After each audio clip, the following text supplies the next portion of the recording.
Bapak, Ibu, Saudara jemaat yang dikasihi Tuhan, selamat pagi. Presbiter yang bertugas mengucapkan selamat datang dan selamat beribadah di hari Minggu ke-6 sesudah Epifani. Pemberita firman pada ibadah ini akan disampaikan oleh Vikaris Jonathan Dea Kris Utomo. Jemaat, marilah berdiri untuk menyambut firman Tuhan hadir di tengah-tengah persekutuan kita.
Jemaat yang dikasihi Tuhan Yesus Kristus, kita tahbiskan ibadah kita pada saat ini dengan pengakuan bahwa pertolongan kita adalah dalam nama Tuhan yang menjadikan langit dan bumi.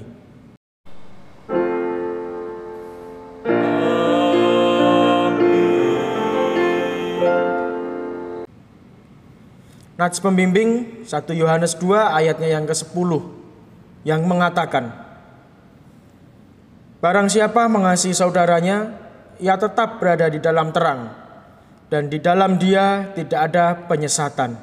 Terimalah salam, kasih karunia, dan damai sejahtera dari Allah Bapa dan Kristus Yesus, Juru Selamat kita, menyertai engkau.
Marilah berdoa kepada Allah.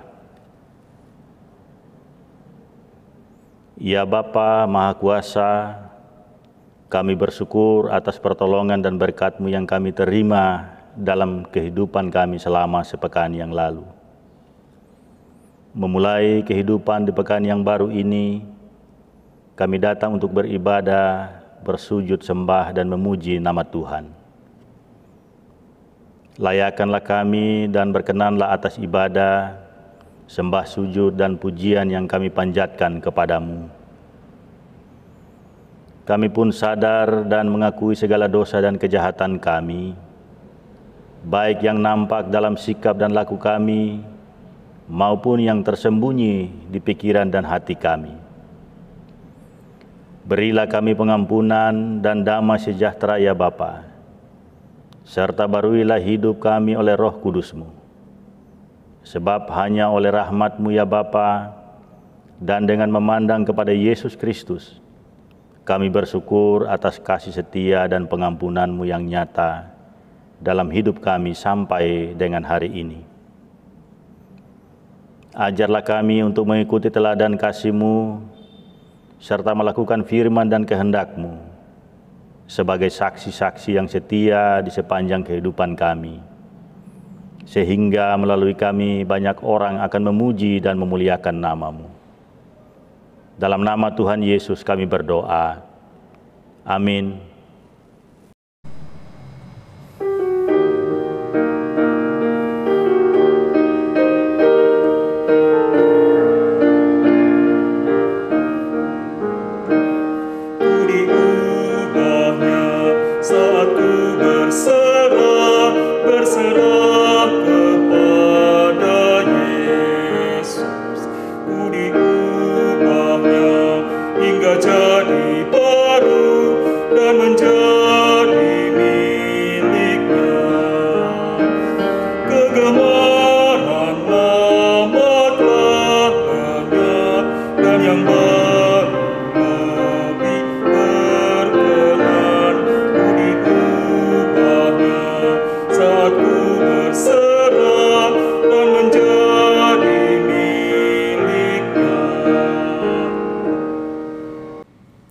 Jemaat yang dikasihi Tuhan Yesus Kristus, sebelum kita merenungkan kebenaran firman Tuhan, marilah kita berdoa mohon bimbingan Roh Kudus. Kita berdoa. Ya Tuhan Allah kami yang bertahta dalam kerajaan surga, pada saat ini Tuhan, kami telah siap untuk merenungkan kebenaran firman-Mu.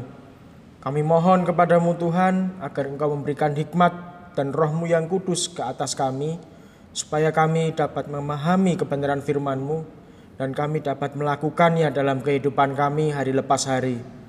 Terpujilah Yesus, kekal untuk selama-lamanya. Amin. Jemaat yang dikasihi Tuhan, mari kita berdiri untuk mendengar firman Tuhan. Haleluya.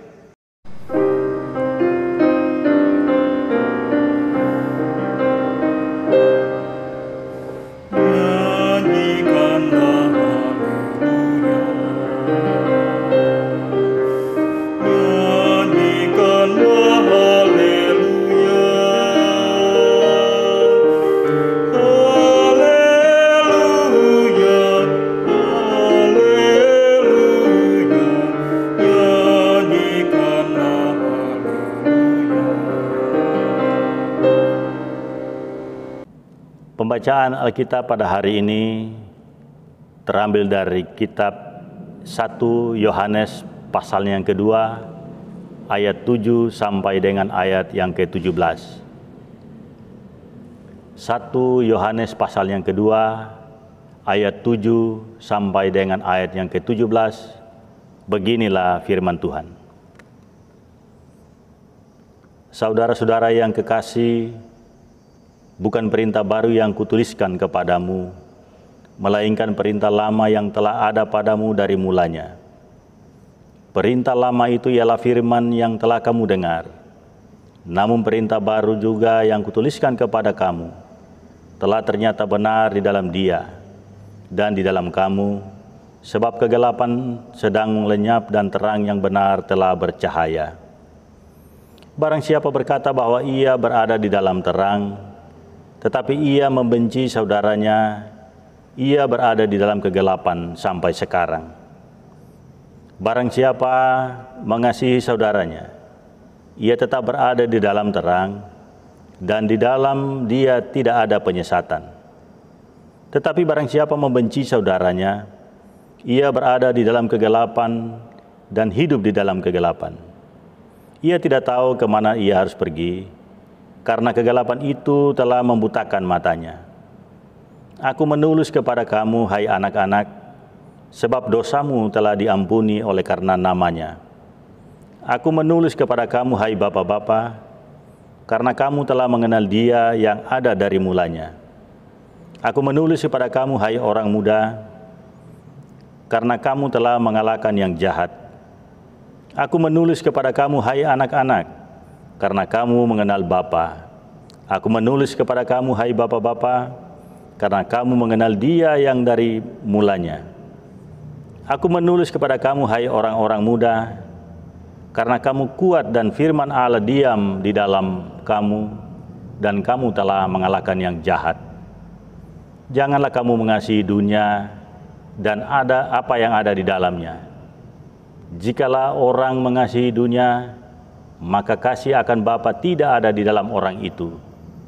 Sebab semua yang ada di dalam dunia, yaitu keinginan daging, keinginan mata, serta keangkuhan hidup, bukan berasal dari Bapa, melainkan dari dunia. Dan dunia ini sedang lenyap dengan keinginannya. Tetapi orang yang melakukan kehendak Allah tetap hidup selama-lamanya. Demikianlah pembacaan Alkitab. Hendaklah firman-Nya diam dengan segala kekayaannya di dalam hatimu, dan ucaplah syukur kepada Allah.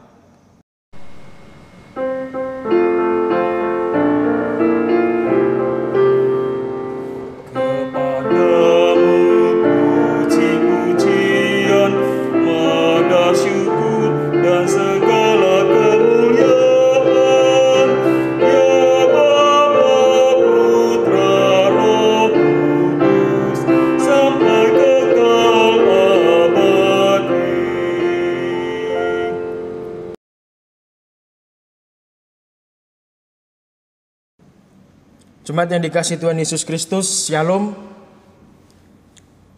Pada saat ini, di bulan ini, bulan Februari, merupakan bulan yang dikenal dengan bulan kasih sayang.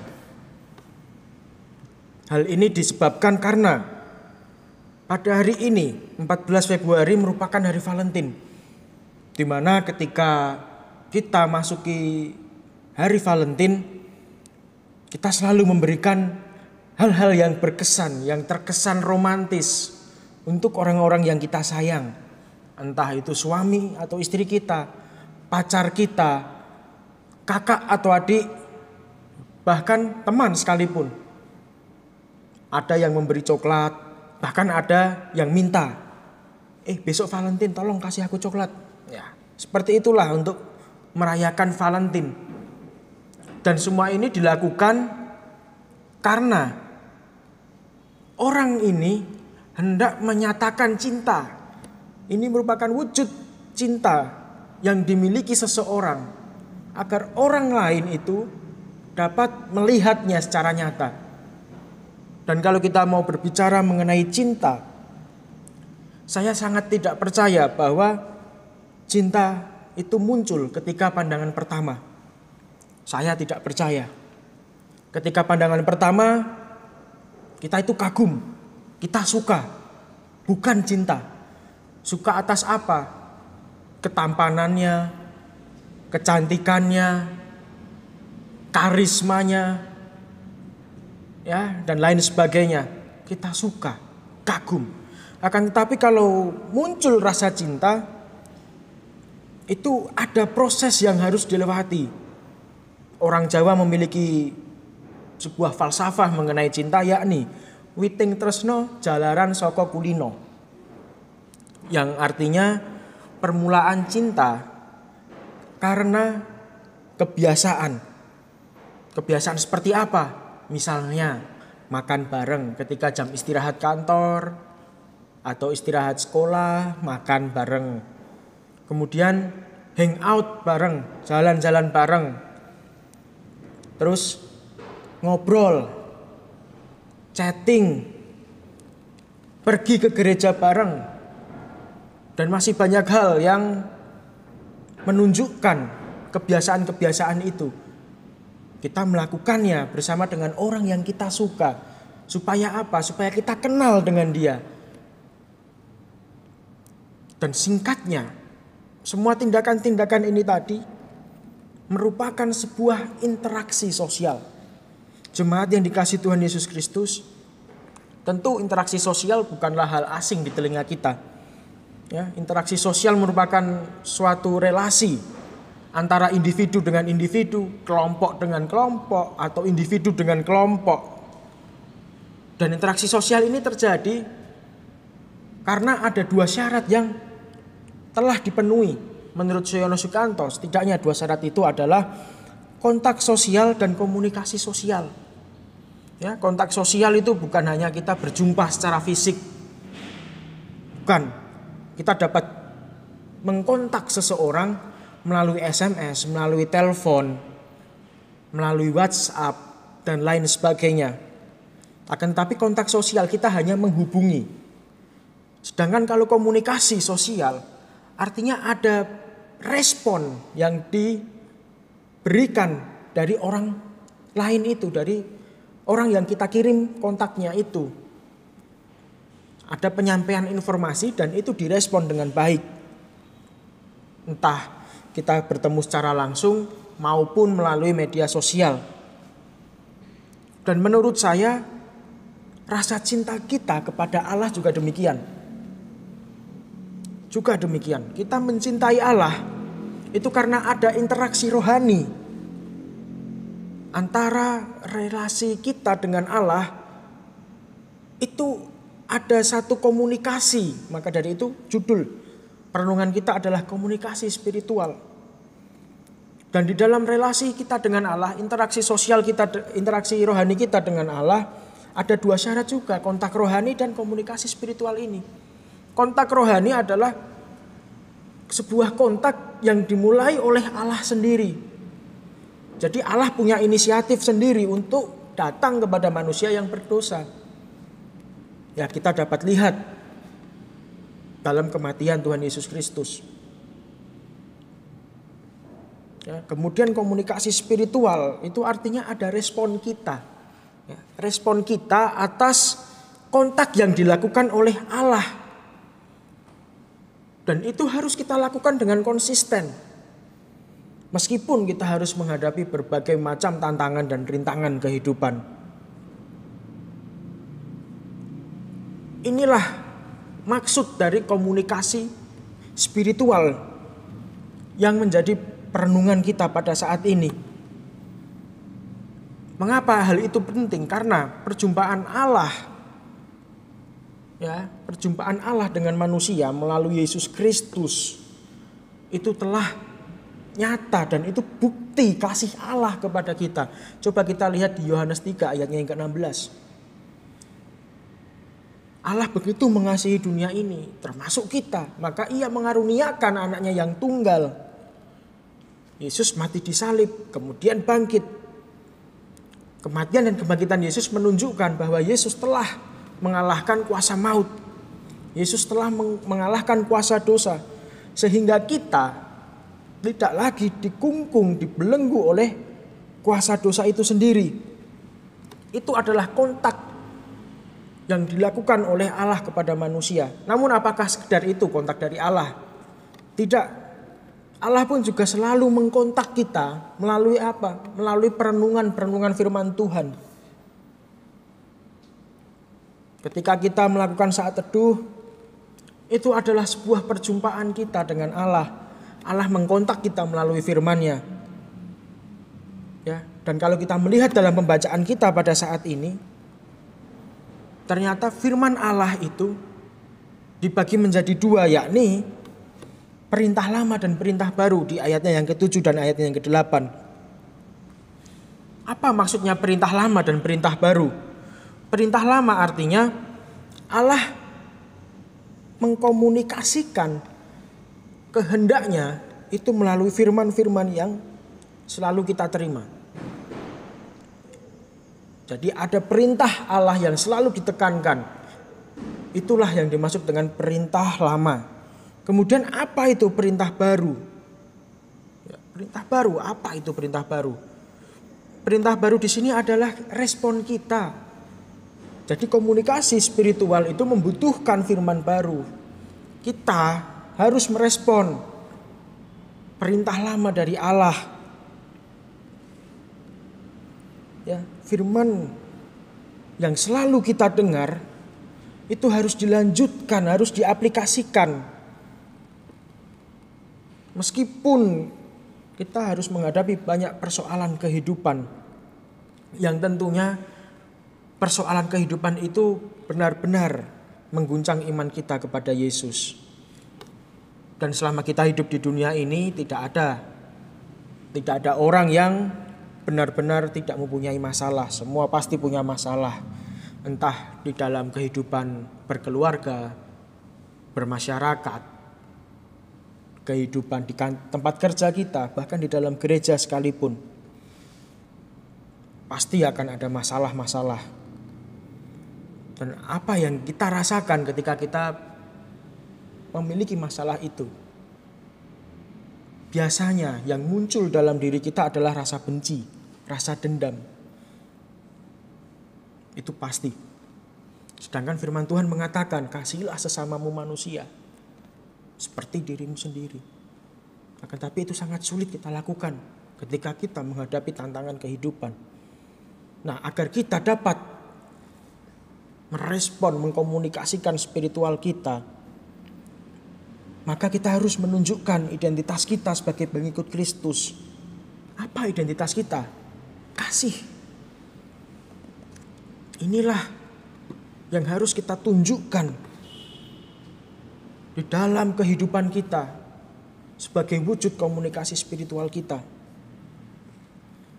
Maka dari itu, kalau kita melihat pembacaan kita di ayatnya yang ke-15 dan juga 17,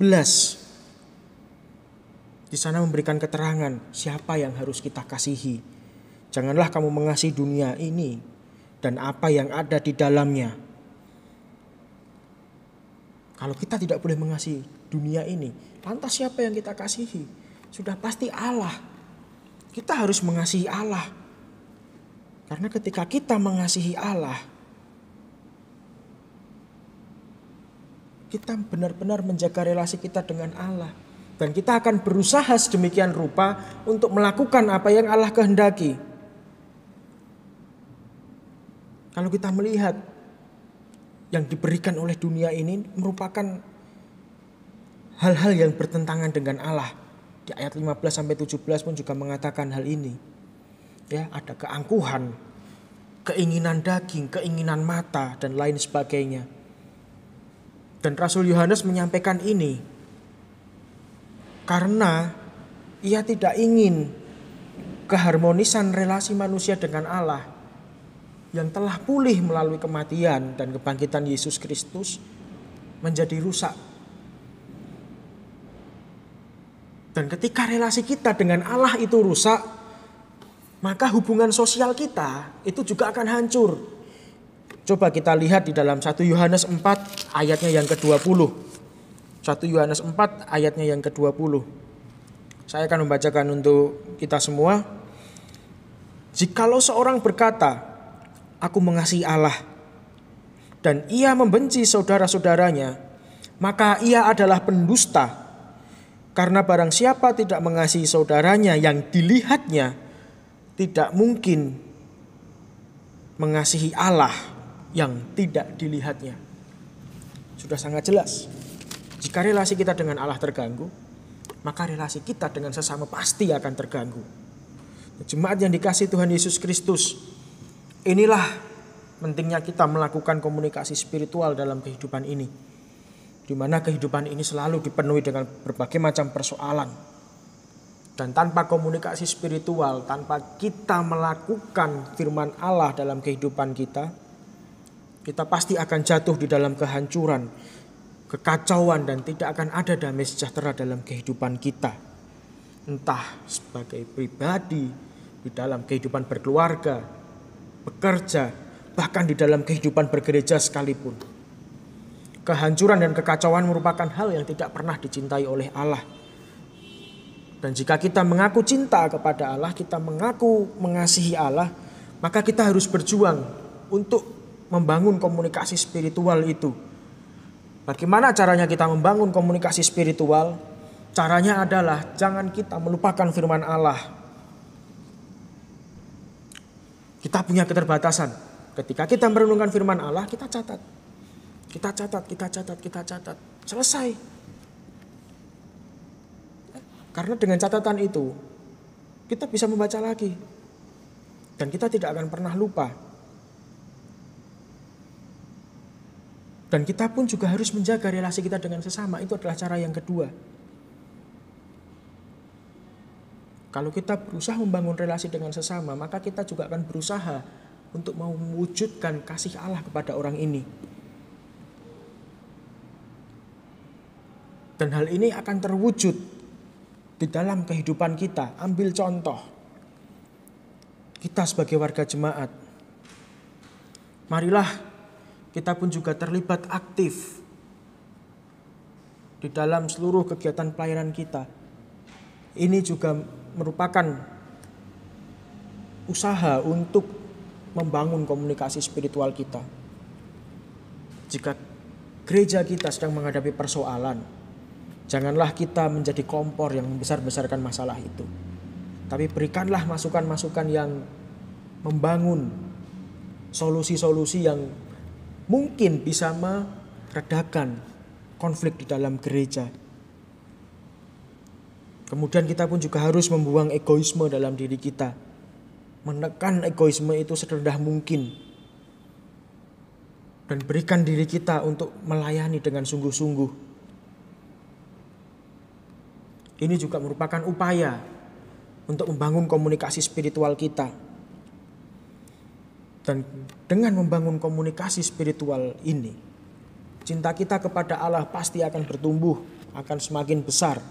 Dan kehadiran kita akan membawa damai sejahtera, berkat di dalam kehidupan bermasyarakat. Bukan cuma kita, gereja kita pun juga akan membawa berkat dan damai sejahtera bagi lingkungan ini. Kiranya firman Tuhan ini dapat membangun iman kita kepada Tuhan, serta kita pun harus berjuang untuk melakukannya. Tuhan Yesus memberkati. Amin.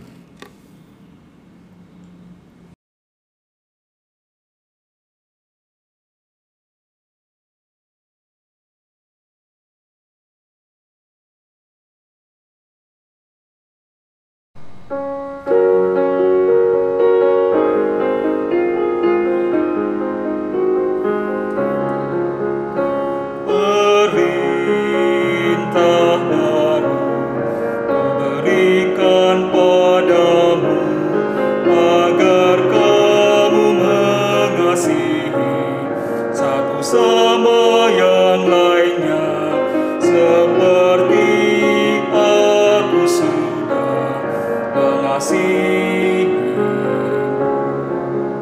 Sehingga orang akan tahu engkau muridku, jikalau saling mengasihi. Sehingga orang akan tahu engkau muridku, jikalau saling mengasihi.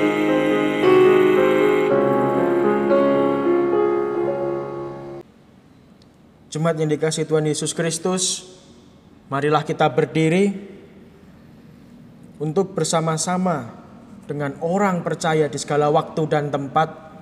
Kita mengaku iman kita menurut pengakuan iman rasuli. Dengan hati dan mulut kita masing-masing mengatakan, aku percaya kepada Allah, Bapa yang Maha Kuasa, Khalik langit dan bumi, dan kepada Yesus Kristus, anaknya yang tunggal Tuhan kita, yang dikandung daripada Roh Kudus, lahir dari anak darah Maria, yang menderita di bawah pemerintahan Pontius Pilatus, disalibkan, mati dan dikuburkan, turun ke dalam kerajaan maut.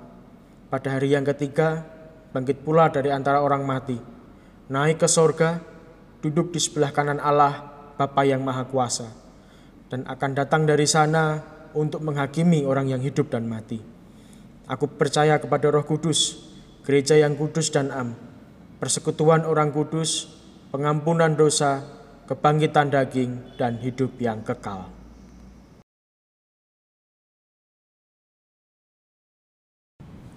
Jemaat yang dikasihi Tuhan, marilah kita bersatu dalam doa syafaat. Kita berdoa. Tuhan yang bertahta dalam kerajaan surga yang mulia, kami mengucap syukur kepadamu Tuhan, karena begitu besar kasih, kemurahan, berkat, anugerah yang telah Engkau curahkan pada kehidupan kami. Dan pada saat ini Tuhan, kami pun hendak menaikkan harapan, cita-cita kami, ungkapan syukur kami kepadamu. Kami berdoa Tuhan untuk bangsa dan negara kami. Kami mohon kepadamu Tuhan, Engkau berikan hikmat kebijaksanaan bagi para pemimpin bangsa kami, baik dari pemerintah pusat hingga ke pemerintah daerah, supaya mereka dapat melakukan tugas tanggung jawabnya dengan penuh sukacita. Dan hamba juga berdoa Tuhan, bagi kehidupan gerejamu di dunia ini, terkhusus bagi gereja kami, GPIP Immanuel WR Supratman Mataram ini.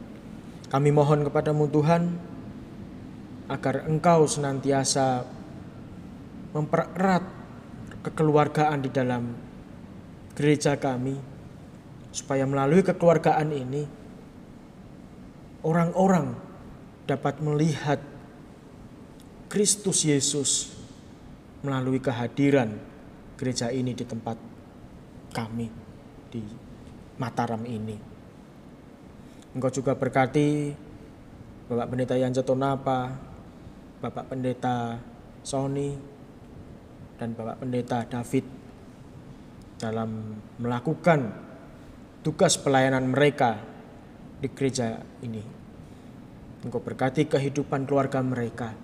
Engkau berikan kekuatan, Engkau berikan hikmat, dan Engkau berikan kebijaksanaan agar seluruh pelayanan yang dilakukan sesuai dengan kehendak-Mu Tuhan.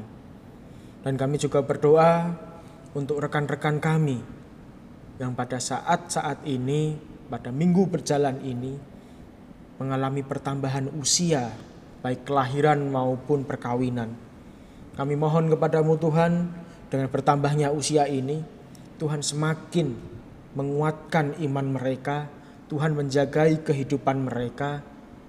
Dan kami mohon kepadamu Tuhan, agar segala sesuatu yang dicita-citakan, Tuhan boleh menjawabnya yang sesuai dengan rencanamu Tuhan.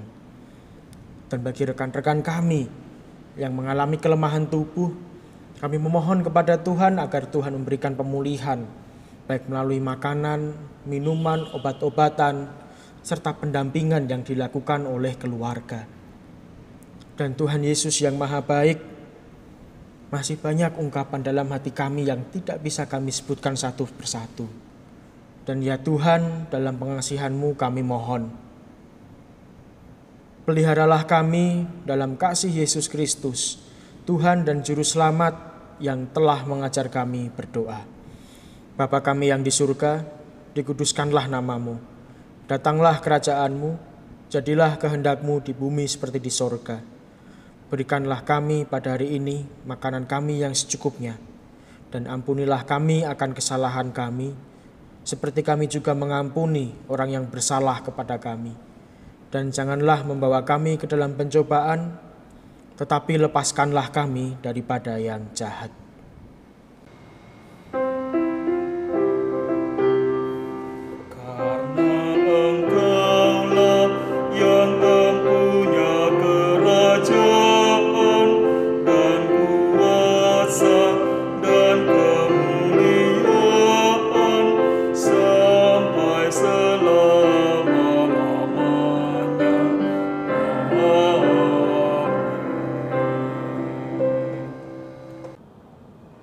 Jemaat, marilah kita mengucap syukur kepada Tuhan dengan memberi persembahan kepadanya. Dengarlah firman-Nya yang terambil dari Maleakhi pasal 3 ayat 10 yang menyatakan, "Bawalah seluruh persembahan persepuluhan itu ke dalam rumah perbendaharaan, supaya ada persediaan makanan di rumahku, dan ujilah aku, firman Tuhan semesta alam. Apakah aku tidak membukakan bagimu tingkap-tingkap langit dan mencurahkan berkat kepadamu sampai berkelimpahan? Tuhan memberkati saudara dan persembahan saudara.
Jemaat yang dikasihi Tuhan, mari berdiri untuk membawa persembahan kita di dalam doa secara berbalasan. Kita berdoa. Ya Tuhan Yesus, Engkaulah segala-galanya dan sumber hidup kami. Apa yang kami berikan ini adalah dari tangan-Mu jua. Dan karena itu, kami persembahkan seluruhnya untuk kemuliaan-Mu. Ya Yesus, anak domba Allah, Engkau layak menerima segala kuasa dan kekayaan, hikmat dan kekuatan, hormat, kemuliaan, dan puji-pujian. Amin. Jemaat dipersilakan untuk duduk kembali.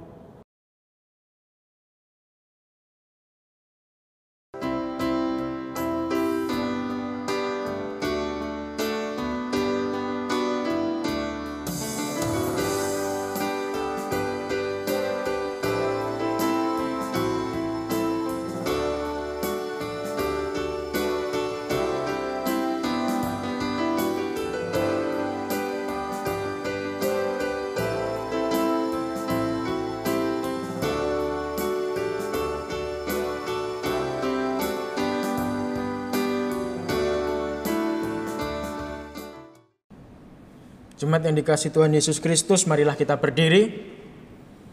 Pergilah dengan damai sejahtera Kristus, kembalilah kehidupanmu sehari-hari, serta didiklah dan ajarlah semua orang untuk melakukan firman Tuhan.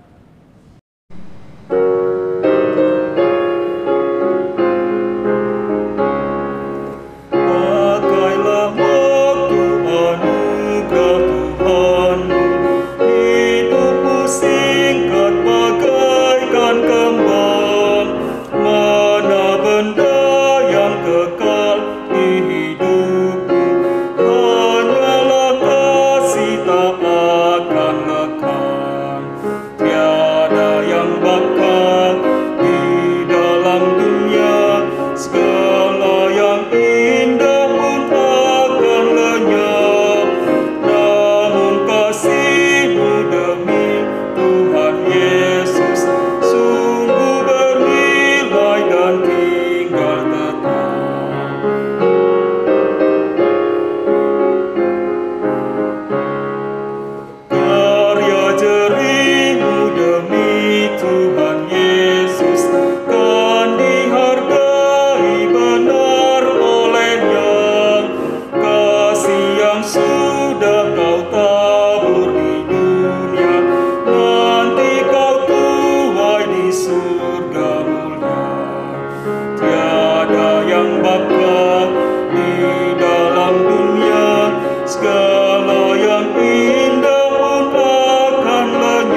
angkatlah hati dan pikiranmu kepada Tuhan, serta terimalah berkat-Nya. Tuhan memberkati engkau dan melindungi engkau. Tuhan menyinari engkau dengan wajah-Nya dan memberi engkau kasih karunia. Tuhan menghadapkan wajah-Nya kepadamu dan memberi engkau damai sejahtera.